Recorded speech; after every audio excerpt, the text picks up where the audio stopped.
It's time for the JMRA Football Podcast, a podcast for the fans by a fan.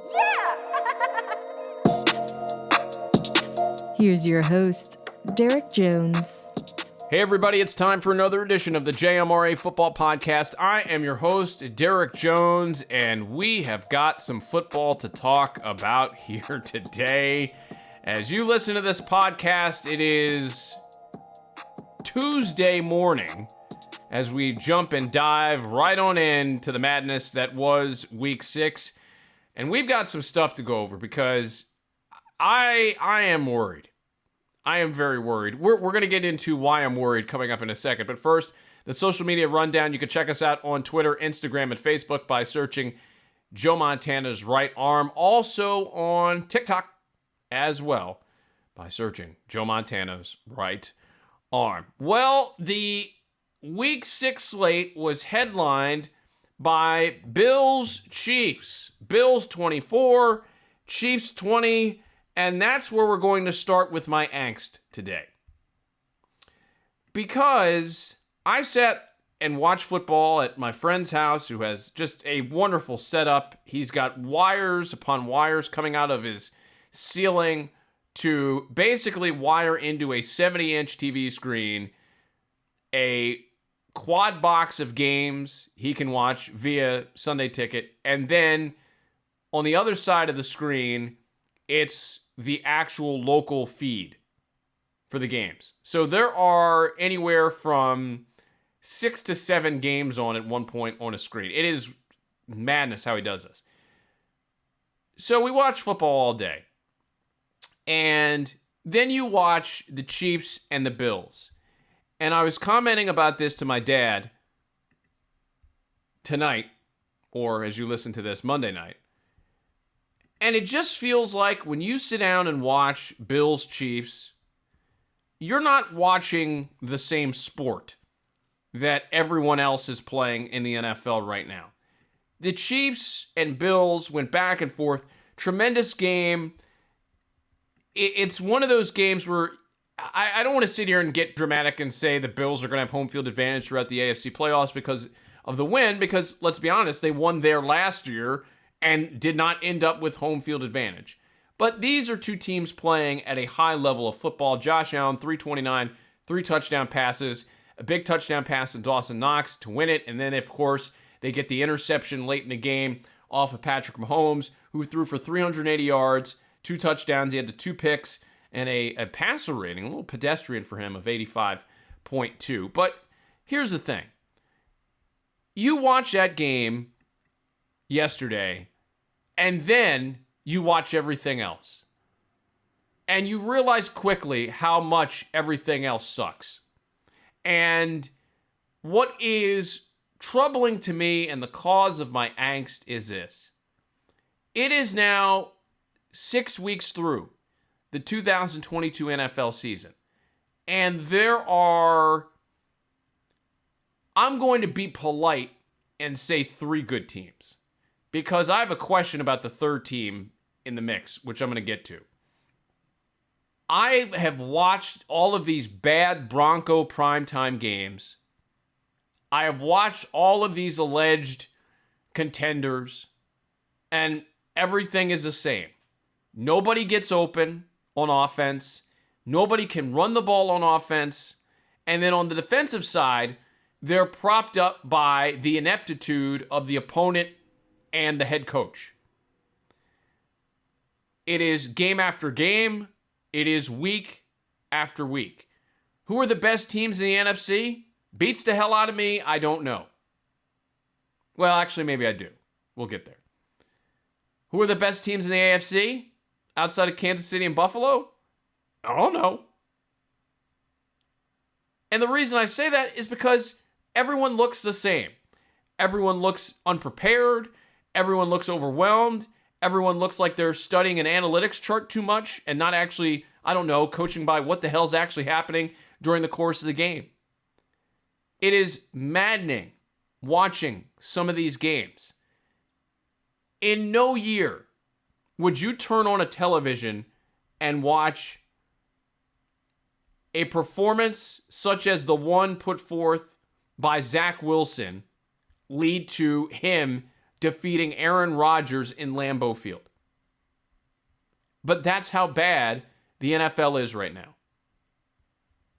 You have mediocre quarterbacks, and the quarterbacks who are good are being dragged down by bad play, bad personnel, and bad coaching. And it's incredible that this has engulfed 29 teams in the NFL.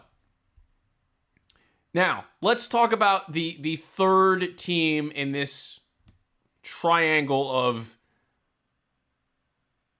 I guess you would call, success or competency, whatever you want to call it. You have three good teams, the Bills, the Chiefs, and yes, the undefeated 6-0 Philadelphia Eagles. I'm going to read you a number right now as we talk about the Philadelphia Eagles, because we're going to get to them as well later on. And I want you to hear this number. I want you to drink this number in. And then I want you to ask yourself this question. Would you trust this team to win a Super Bowl? Would you trust this team to get out of the NFC? NBC ran a stat last night during Sunday Night Football talking about how the Eagles have the greatest second quarter scoring differential for any team through the first 6 games in league history. That's stupendous. The undefeated, unbeaten, unconquerable, the Eagles have scored 35 points in the second half of their games this year. Not in the first quarter, collectively. Not in the second quarter, collectively. They have scored 35 points total in the second half in 6 games. And they are 6-0. They are 6-0. What does that tell you about the rest of the league? I'm going to tell you something right now, and I'm going to make a bet. I'm going to make a statement, and we're going to put a pin in the statement as we move forward.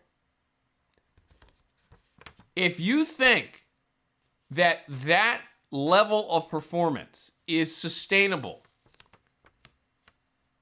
through an entire season and the NFL playoffs, and I like the Eagles very much, if you think that performance is sustainable through an entire regular season, through what will likely be for the Eagles 2 NFC playoff games, and then potentially a Super Bowl against, let's be honest, at this point, probably either Patrick Mahomes or Josh Allen, you're out of your mind. You're out of your mind.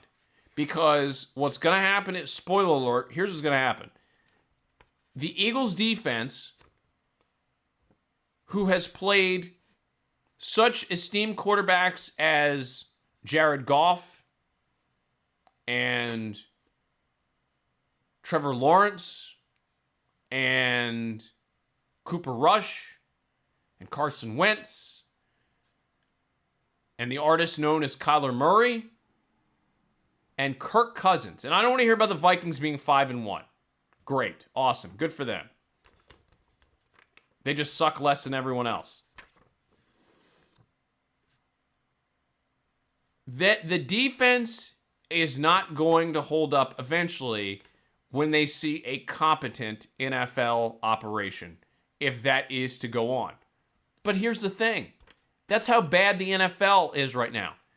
There's no year that you've seen in recent memory where the Eagles could get away with that and still be undefeated. There's just no way. There is just no way. But that's what's going on in the league right now. That's what's going on in the NFL. It is truly not a good product that they're putting on right now. It is one of the most damaging things we've seen in terms of week in and week out play. These teams, they're not good. The Broncos and Chargers have put on a game on Monday Night Football that was mind-numbingly awful. 19-16. That's basically what we've been looking at for 6 weeks. Just these teams throw an incomplete pass or an incomplete pass, can't run the ball, just nobody's open. It's the same thing. Let's go for it on fourth down from midfield. 4th and 2. Oh, can't get it? Oh, well, let's give it back to the other team. What are we watching? If I'm Bill Belichick, I'm coaching until I'm like 80. He could coach forever coaching against these guys. Everyone said to hell with the preseason. So, well, I shouldn't say everyone, but most teams said to hell with the preseason. And I guess we'll just figure it out once we get to the regular season. And boy, are we seeing that people can't figure it out once they get to the regular season. That is a crying shame, what has happened so far to the NFL campaign. I just, oh my God. It's bothering me. I mean, I love watching football. I've been watching football since 1989 religiously. This is as bad of a product that they put out on the field in years. And it makes no sense.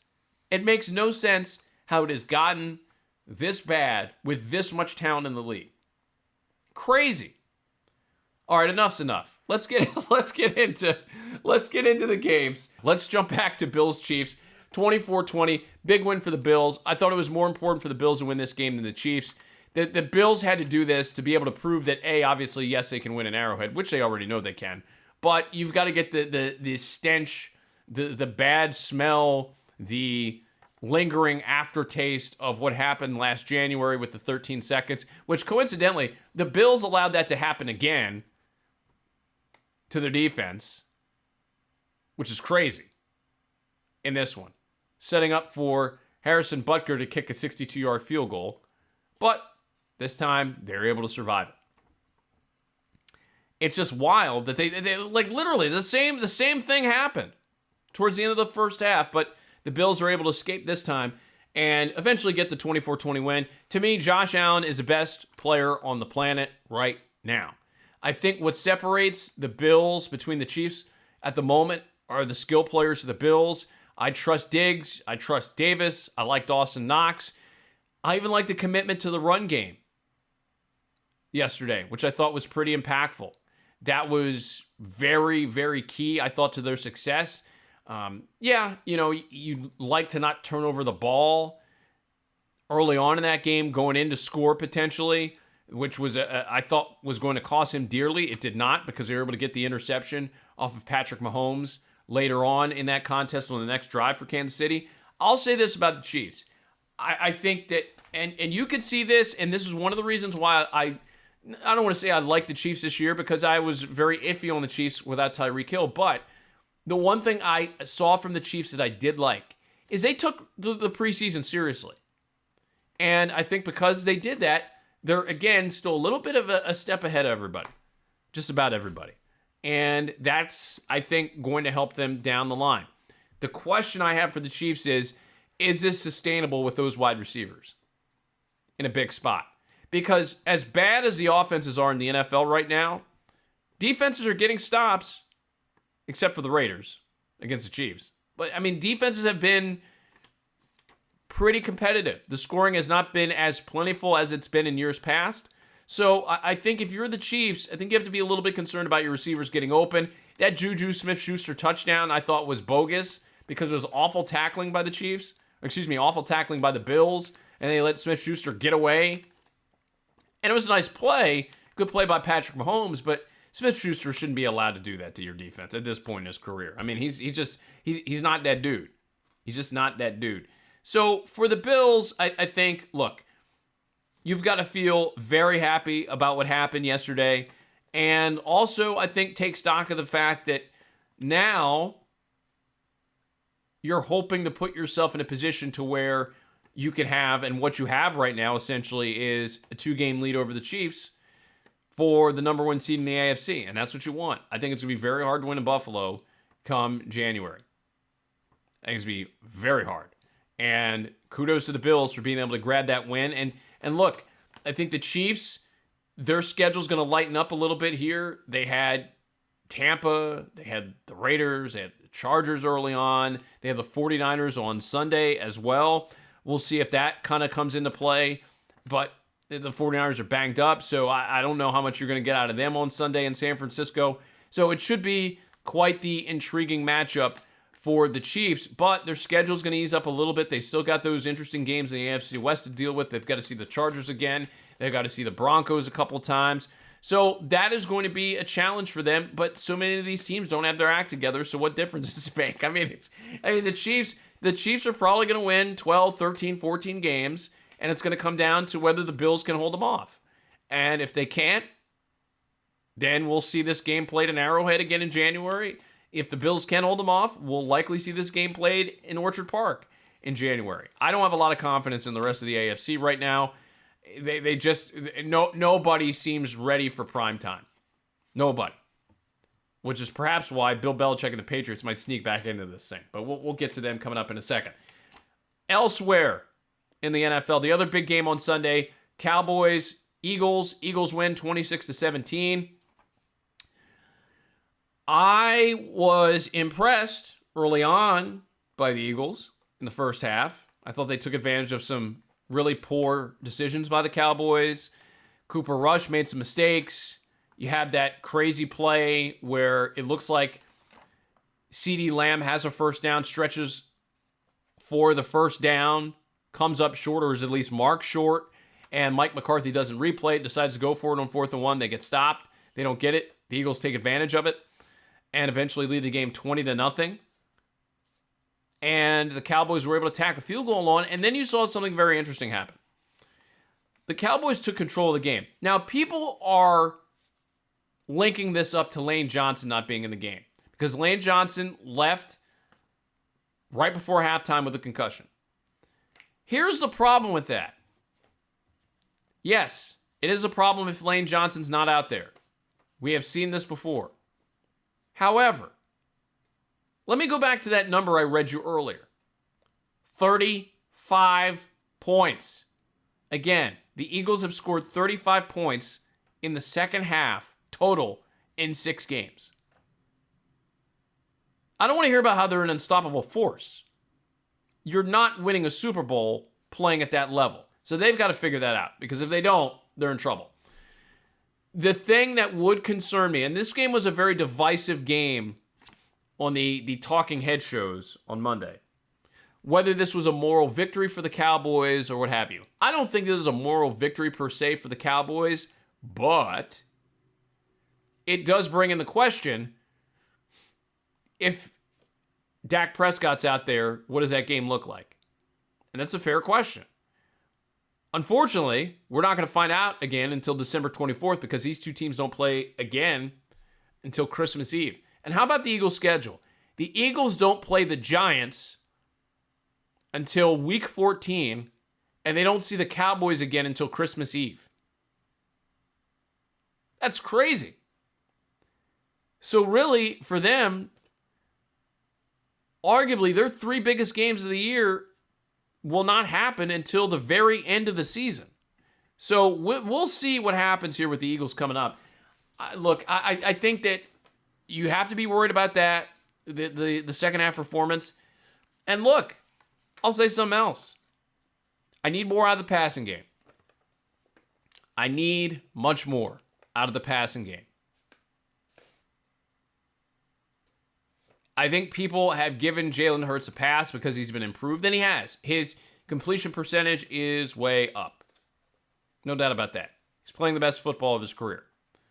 But only 6 touchdown passes so far through the air, which is not, look, you can say, oh, that doesn't matter. You know, he has 12 total touchdowns. I'm just relaying a stat. He's playing very well, but the Eagles, again, you've got to, at this point in the NFL, you run for show and you throw for dough. If you can't produce in the passing game, you're going to be in trouble. And right now, the Eagles are doing reasonably well scoring the football versus what's going on in the rest of the league.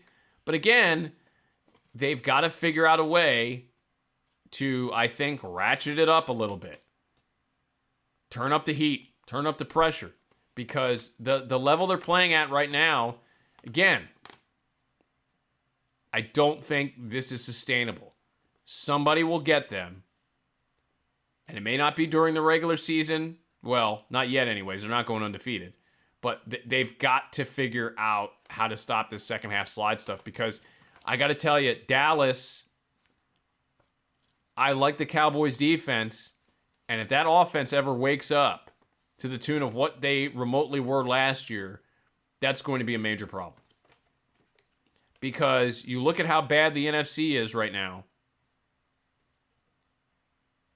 If Dak Prescott comes back and is playing at a level even somewhat similar to what he was last year, the Cowboys are going to be a problem, my friend.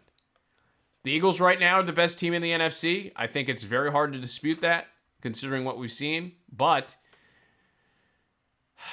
man, I think that trouble could be on the horizon if the Eagles are not careful. They've got to play a better brand of football for 4 quarters. They have not put to even the Minnesota game. They did all their damage in the first half. The Eagles have not played if you are honest with yourself and not blinded by rose-colored glasses, the Eagles have not played a wire-to-wire game this year. They have not. Will they? I think so eventually, but they have not done it yet. Good win for them, though. They go to 6-0. The Cowboys pressed them. They got it to 2017, but they dug too big of a hole early on, down 20-0, and then 20-3. They got it to 20-17, but then they come back and they give up the touchdown pass to Devontae Smith. The Eagles try to go for 2. For some reason, they miss it, and it's a 9-point game at that point, and then the genie's out of the bottle from there, and the Eagles get win number 6. They go to a bye week this week before they return to continue their, I guess, terrorizing of the rest of the NFL. They've got Pittsburgh coming up. They've got Houston coming up. They've got Washington coming up. So a very light schedule on the way for the Eagles before things get pretty interesting, where they start to see Tennessee and then Indianapolis and then Green Bay later on in the year. So we shall see what happens with the lone undefeated team left in the National Football League. Elsewhere around the NFL, Jets 27, Packers 10. Awful, awful, awful loss for the Packers. I mean, this was bad. This was very bad. This is very bad for the Packers. Very bad. To put this in a contrast, and we haven't gotten to the game yet, but we'll talk about them coming up shortly. The New York Giants, by virtue of the Giants beating the Green Bay Packers, you know the Giants have a 3-game lead over the Packers in the NFC right now? Think about that. The New York Football Giants have a 3-game lead over the Packers. Look at the Giants' schedule, and we will discuss.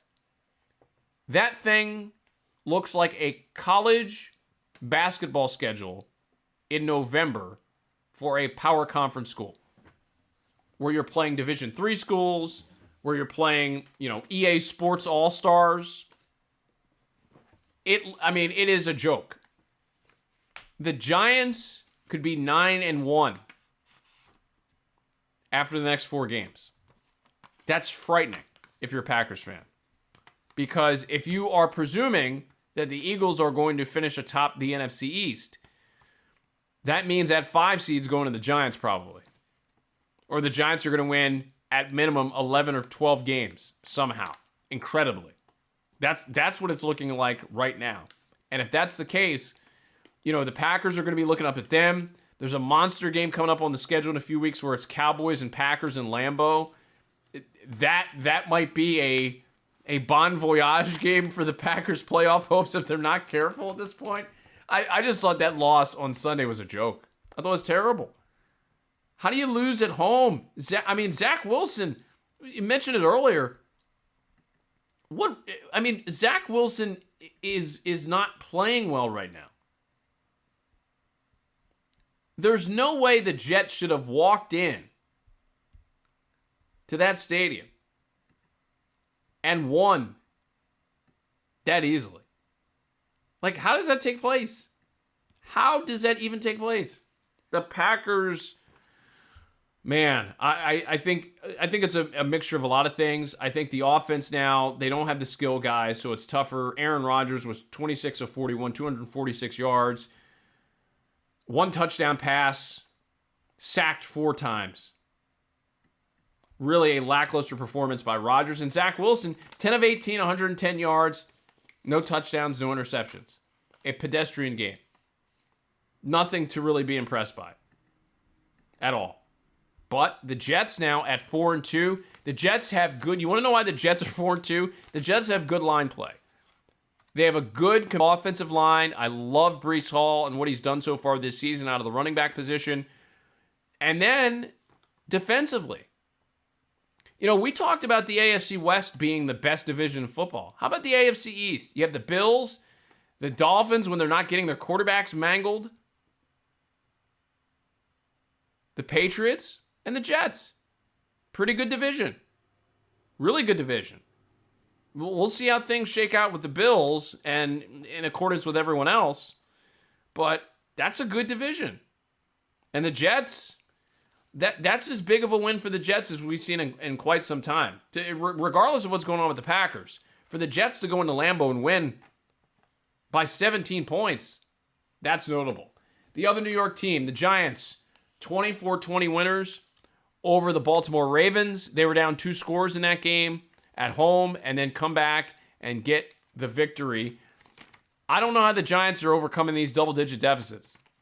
It's pixie dust, voodoo, Ouija boards. They're using something because for them to do this without a full complement of wide receivers, that's pretty impressive.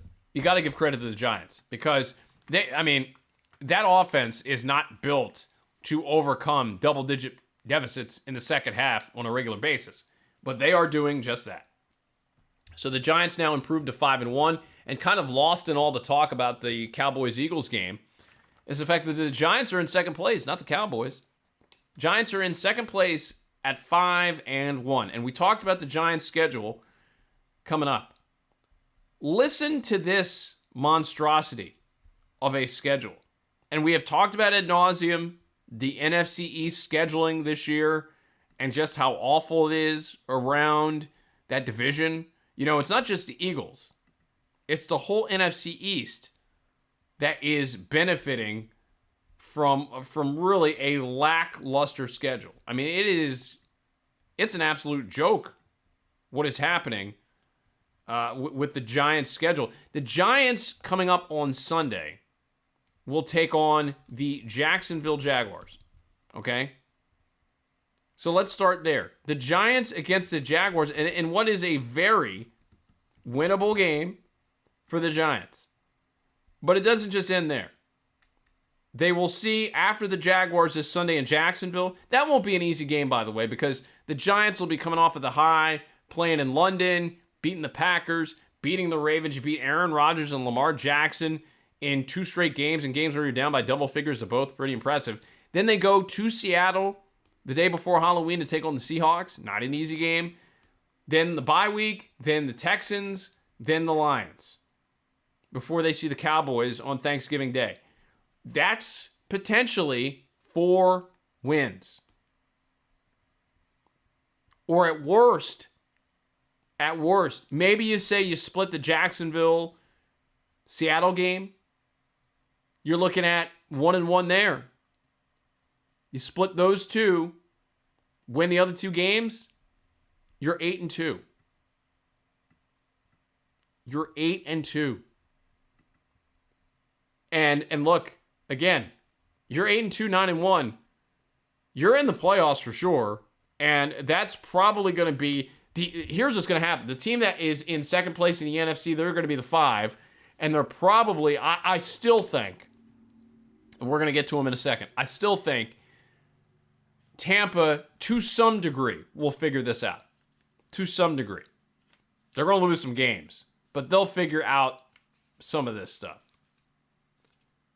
And they'll get it back on track. So I think the NFC West, which seems to be drawing the short straw right now because the Rams stink, the 49ers are too beat up, the Cardinals are bad, and the Seahawks are not a quality team. I mean, defensively, they're bad. I think the NFC West is going to be the 4 seed playing against and hosting the Giants or Cowboys in round 1. You can already see that coming from a mile away, folks. But wow, yeah, the Giants, who averaged, I believe, under 4 yards per play yesterday, end up beating the Baltimore Ravens 24-20. And if you're the Ravens, that's a bad loss. 3-3 now in the year. Lamar Jackson has lost a lot of these close games, and that has to be pretty disappointing. For a guy who you hoped would have MVP aspirations, you're not going to be MVP going 500, Chief. That's not happening. Steelers 20, Bucks 18. What is wrong with Thomas Edward Patrick Brady Jr.? You know what's wrong with him? You can take a sip of my iced tea and I'm going to tell you. Nothing's wrong with him. Nothing is wrong with Tom Brady. Wait a minute. He went to a wedding on the Friday night before he Folks, if you polled your favorite NFL players on what they did on a Friday night before a game, I think you'd be surprised. I don't know what they do, but, Kenny Pickett went to like an opera or some musical performance in Pittsburgh. Now, I know Tom Brady was traveling, and basically the genesis of this is a lot of people are giving him heat for going to Robert Kraft's wedding on a Friday when he has a game on Sunday on the road in Pittsburgh. And as soon as I saw this, my original reaction was he has to win on Sunday. He has to, because people are going to blame him. They're going to say, "Why? You're not taking it serious. How can you go to that wedding and leave your teammates behind like that? How can you do it?" Folks, this guy's 45 years old. I think he's earned some trust. But the bigger question is, and I have the answer to this, but why is Robert Kraft having a wedding during the football season, you may ask? Well, apparently, according to reports, it was due to Elton John and his availability. Because Elton John said he wanted to sing at Robert Kraft's wedding, and he would only do it if it happened on particular dates. And that's why the wedding ended up happening when it did, and da-da-da-da. Crazy. Anyhow, why did the Steelers beat the Tampa Bay Buccaneers? I'll tell you why. The Steelers kept getting 3rd and longs to Chase Claypool against this Tampa defense who was bad in situations on Sunday. You look at the final numbers, it's like, oh, they allowed 20 points. They should have won the game. They gave up too many big plays in key spots. That killed them. Mitch Trubisky hit, I believe, 3 3rd and longs to Chase Claypool, and then they ran out the clock with over 4 minutes left to go. Tampa misses a 2-point conversion after getting a touchdown to cut it to 2018. They don't get to 2. And then Pittsburgh takes the ball and doesn't give it back. Terrible job by what, to me, is one of the most underachieving units in the NFL right now, and that's the Tampa defense. Hey, the Tampa offense is also underachieving too, but it's not working. I think a few things are happening here with Tampa's offense. One, they miss Gronk, because Gronk opened up the middle of the field, and you don't have anybody opening up the middle of the field right now. They don't have a reliable tight end who can run seam patterns, because that's been a big Brady thing over the last 10 years in particular. Those seam routes down the middle of the field, something to take pressure off of the receivers. By having guys that work middle of the field, it helps out a great deal. But they don't have that right now. The run game has been non-existent. People, I think people sometimes lose the plot point during the course of the season. So many people talked about at the beginning of the year, like, oh, Tampa's offensive line, it's a mess. It's a mess, blah, blah, blah, blah, blah. But everyone looks at these, PFF numbers and this and that, and it changes their mind in regards of what they're seeing on the field. And the reality is Tampa's offensive line is still having problems. They're not blocking well. Their pass blocking has been okay. Their run blocking has not been very good. It has not been. It's not been good. So with that in mind, they're not getting short yardage situations down. Tom Brady got stopped on a sneak yesterday. It's just all these things happening to Tampa's offense that we haven't seen through the last 2 years. So I think, will Tampa turn it around? Yeah, to a degree. But I don't think it's going to go back to what it was in 2020 when they got rolling and looked like an unstoppable offense. And even last year, start of the year, they look great. We're not there yet. And I think, they'll get there at some point, but it might be too late. And this, to me, is one of the big storylines during the course of this next leg of the season. We've seen so many, as I said in the beginning of the show, so many bad offenses. Eventually, somebody is going to get hot. Somebody is going to figure this stuff out. The question is, who? And I don't know who that's going to be. Is it going to be somebody in the NFC? Is it going to be somebody in the AFC? Is it going to be both? I think that's really one of the big questions kind of lurking in the shadows the rest of the way this season. Can Tampa turn things around? They're going to have to, because they're not explosive right now. They're not getting a lot of big plays downfield. They're not running the football effectively. Leonard Fournette looks a step slower. Tampa's got a lot to dissect. And, now at 3-3, believe it or not, if the playoffs started today, they'd be the number 3 seed. That's how bad the NFC is right now. Woof. Elsewhere around the NFL, Rams beat the Panthers. I mean, look, the Rams, they're another team that's kind of a shadow of their former selves. I think that's something that's plainly evident. I know there was some discussion about, the Rams might get Christian McCaffrey. The Rams have nothing to give to the Panthers to get Christian McCaffrey. They have basically no first-round capital. It's going to be tough, all right? They win the game yesterday, 24-10. They did enough to get by. Matthew Stafford threw a pick 6 during the course of the game. It's just a mess, I think, right now for the Rams. They lose their starting left tackle yesterday, too, to an injury for the year. They're going to have a hard time, I think, winning the West. I think it's going to be real tough for them to win the West. And if they can hold off and kind of try to figure out some things offensively, maybe they got a shot. But Matthew Stafford's taking a beating. I think it's going to be tough. I think it's going to be real tough for them to win games down the stretch.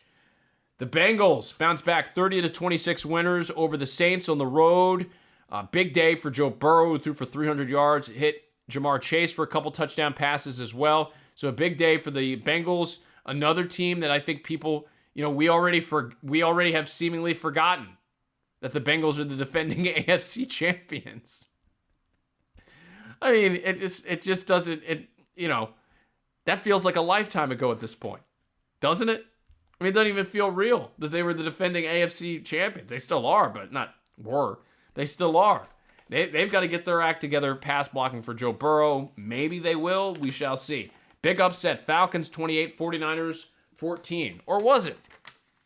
It's not an upset if you look at who the 49ers had on the field yesterday. The 49ers obviously had a lot of issues with injuries. They had 6 starters missing from their offense, which certainly made things from their defense, which certainly made things extremely difficult for the 49ers. And, give the Falcons credit. The Falcons have played teams pretty tough here to start the season, and they're one of the surprises in the NFL. As bad as the NFC has been, at least Atlanta has been competitive with teams. They have not had a phone-it-in performance, despite the fact they don't really have a lot of great weapons on offense. Kyle Pitts really hasn't done the job quite yet. But Marcus Mariota, 13 of 14, 129 yards, 2 touchdown passes. No numbers really jump off the page at you, but they were a very workmanlike team, got the job done against the 49ers to win it 28-14.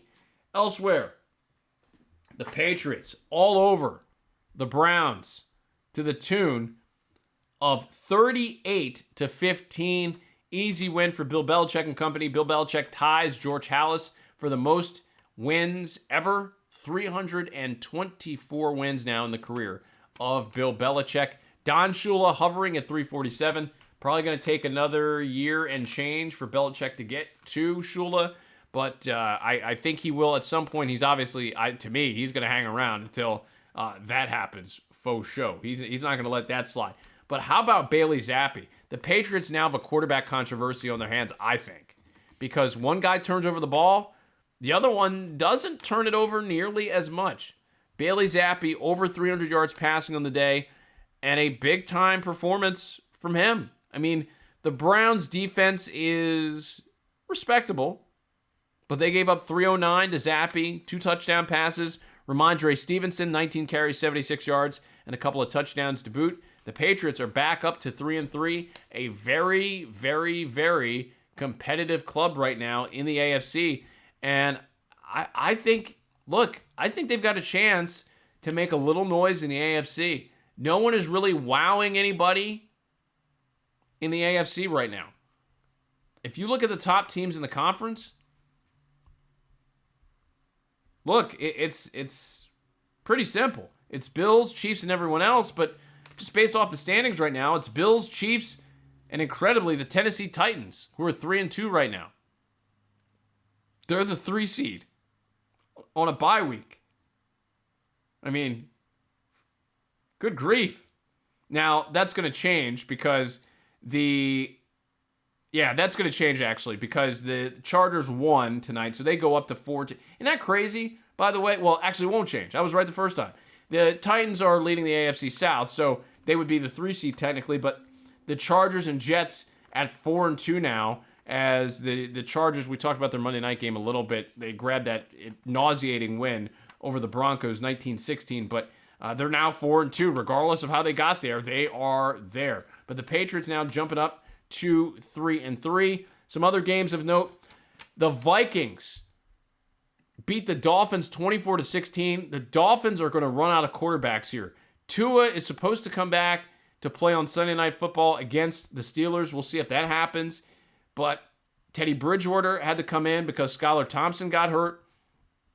And really, the Vikings didn't need to do a lot. I swear, when I had this game on yesterday, it felt like the Vikings were on TV like maybe once every 45 minutes. They weren't doing a lot. I mean, Kirk Cousins was 20 of 30 for 175 yards and 2 touchdowns. Big run for Dalvin Cook. He gets into the end zone, 13 carries, 77 yards for him. Justin Jefferson, 6 for 107. But, they didn't have a ton of plays out there on Sunday, but they took advantage of the ones they did, and they won it by 8, 24-16. And shockingly, the Vikings are now the 2 seed in the NFC. They are 5-1. Their only loss to the Eagles. Elsewhere, Jacksonville losing to Indianapolis 34-27. Matt Ryan had a huge day, well over 300 yards passing on the day for the 2016 NFL MVP. And as we start to round things out here, Seattle 19, Arizona 9.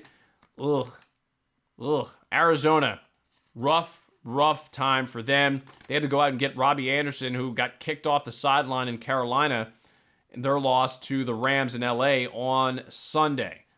Yikes. Not great. Okay, while we have a moment here, because we've already I'm not talking about Broncos, Chargers. I'm not talking about Bears, Washington Commanders. The Commanders won 12-7 now. Carson Wentz is out 4 to 6 weeks and might miss that Eagles game, which I'm sure he is dying to participate in. But I want to talk about the JMRA Football Player of the Week. The JMRA Player of the Week. The JMRA Football Player of the Week is, hey, we're going outside the box today. We're giving the Player of the Week to a young man by the name of Bailey Zappe. I could give it to Josh Allen for having the biggest play of the biggest game of the week, but he's going to win MVP. So I don't want to help this guy out too much. But, let's take a look at the fine work of Bailey Zappe.